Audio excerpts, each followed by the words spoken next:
Hey guys, welcome back. Today I wanted to do a deep dive on Webull, ticker BULL. And for those who don't know what the company does, it's another Robinhood, right? It's a digital investment platform with more than 23 million registered users and across 14 markets.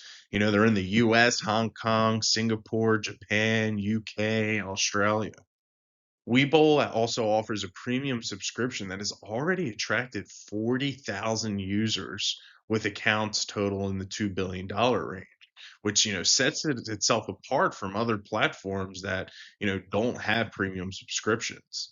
The platform maintains a 98% quarterly retention rate for funded accounts, highlighting strong user engagement and loyalty.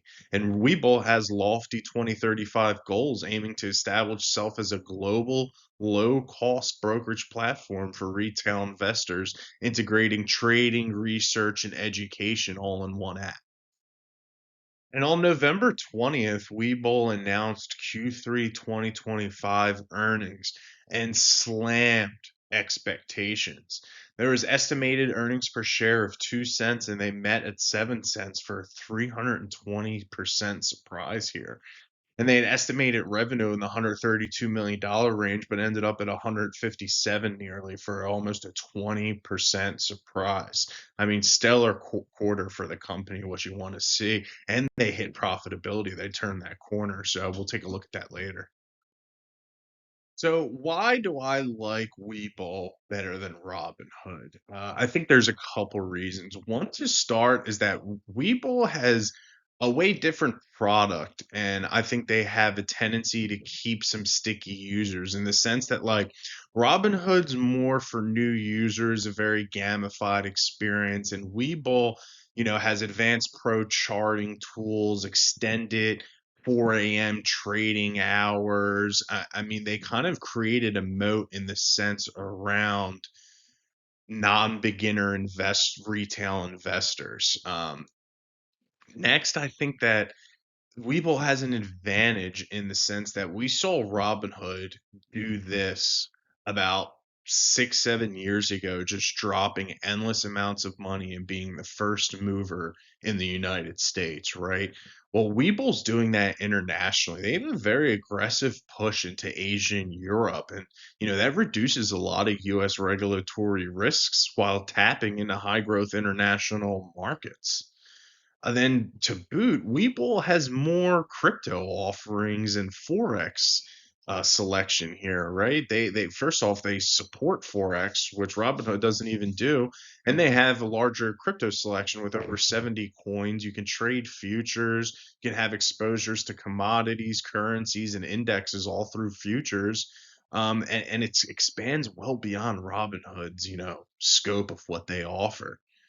But then Webull even has better free services, right? They offer free real-time data and research, complimentary live US quotes, level 2 data, MBBOs, financial reports, income statements, earnings per share detail, analyst coverage. And this is all without subscriptions. It contrasts to Robinhood's paywall gold perks. I mean, it gives cost conscious traders a little edge here to pick Webull over Robinhood. And then what I really like with Webull too, it's cool. We've seen it done with autopilot. They're copying trading functionality, meaning a user can hop in and automatically will replicate trades from a top performer, which is something that Robinhood doesn't even have. And then lastly, I think they appeal more, and we kind of touched on this already, but I think they appeal more towards the experienced, wealthy traders, right? With all the detailed analytics and the international focus, they're bleeding high value clients from Robinhood. I mean, 46% user growth in 2025 is signaling some momentum among active, affluent traders. And I just wanted to show you here that the company is a rule of 40 company, right? In the sense that if you take revenue growth plus some sort of profitability metric, EBITDA, net income, and add them together, that if it's over 40%, there's a very good case to be made that the stock will outperform SPY going forward. So if you take a look here, total revenues from Q3 24 to Q3 25 is a 55% increase already. Unless the company was making minus 15% margins, it would still be a Rule of 40 company. But the company's boasting in 3Q 2025 its highest in net income margin yet at 21%, making it a rule of 76%. I mean, almost doubling the Rule of 40. Company really had a good quarter. Just to give you a little more tidbit here, 3Q24, the revenue was 100 million. Now they're at 156 for that 55% increase we saw on the last slide, while their operating expenses only increased by 13%. And then their adjusted operating profit, I mean, plus 29% improvement to operating margin in 1 year, ending it, taking it from minus 5.3% to positive 23.4%. The company's executing beautifully. And we kind of touched on a couple of this throwing up, but Webull's 2025 roadmap on how they're going to keep growing the company is their Webull Premium. They already have 90K subscribers and they're ahead of their 100K year-end goal. They have an artificial intelligence rolled into the platform called Vega that no one else even has yet, right? I mean, Robinhood did roll out one, but it is so much more inferior than Webull is a first mover, advantage here. And they're also in prediction markets, just like Robinhood. We've seen how that has taken off. I mean, prediction markets and gambling is a huge market in general. And they're entering new asset classes, right? Reintroducing previously issued crypto.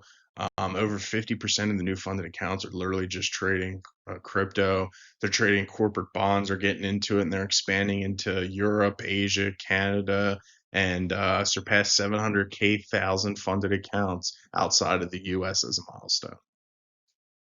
Now, I have the company's income statement over here to my right. And if you take a look, the company's total revenues have basically been pretty flat for 3 years, right? Showing hardly any growth from 22 to 24. But you can see in 2025, the company's captured a nice portion of revenue here, about 120, which is about a 30% increase or so, roughly just doing math in my head on revenue in the LTM. And I think a lot of that is due to them offering that 4% match, right? It was anyone moving over an account. So you had $1 million account and they were offering a 4% match for a new person to transfer their account over, they would get 40 grand.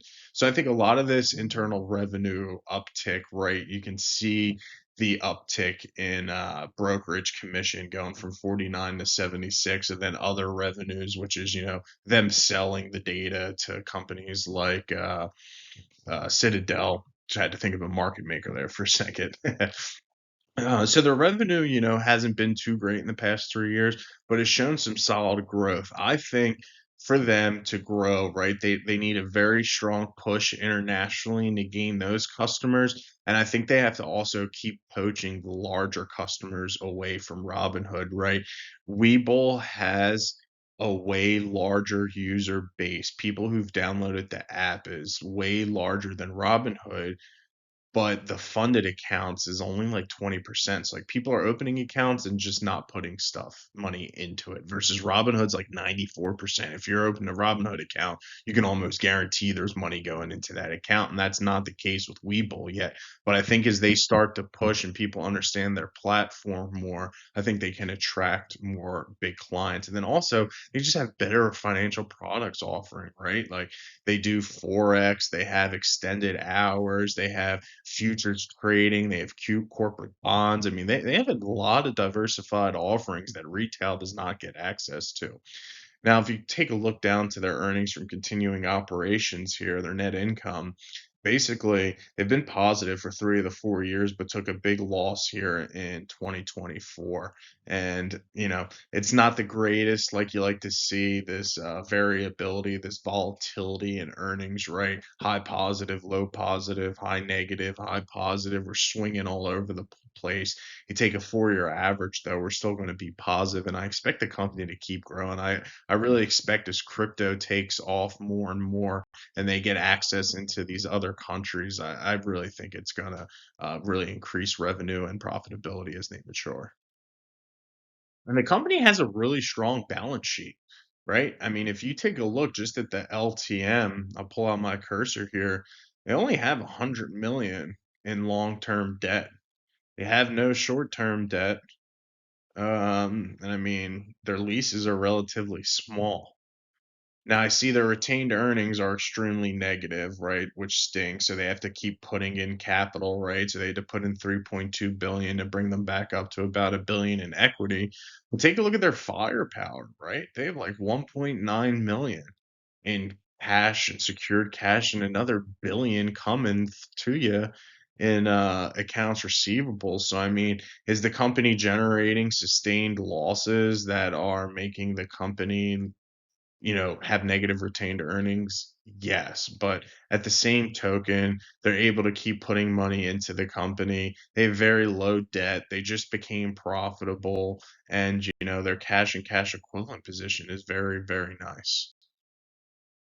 And the company really doesn't have great analyst coverage here, which is kind of surprising, right? Because the company is pretty good size. We see gambling taking off. We see Robinhood taking off. Brokerages in crypto are really popular. So I'm wondering why they don't have as much coverage. If you take a look here, right, Rosenblatt is listed twice with Chris Brendler, first giving a $19 rating and then downgrading it to 15 after their more recent earnings report. And then we have one other from Northland Capital, Mike Rondahl, giving an outperform at $18. So I mean, both of these stocks are showing about 100% upside from current targets, and those are the two analysts who have made these predictions on September and November 21st.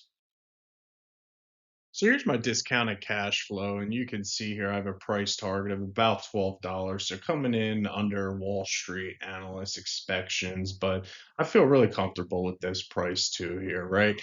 So how I got here was I'm growing 26 and 27 at analyst consensus, and then tapering it off thereafter. I have a bifurcated EBITDA margin in the sense that I have 20% margin from 26 to 2035, and then I'm bumping it up to a 25% margin here in the terminal period.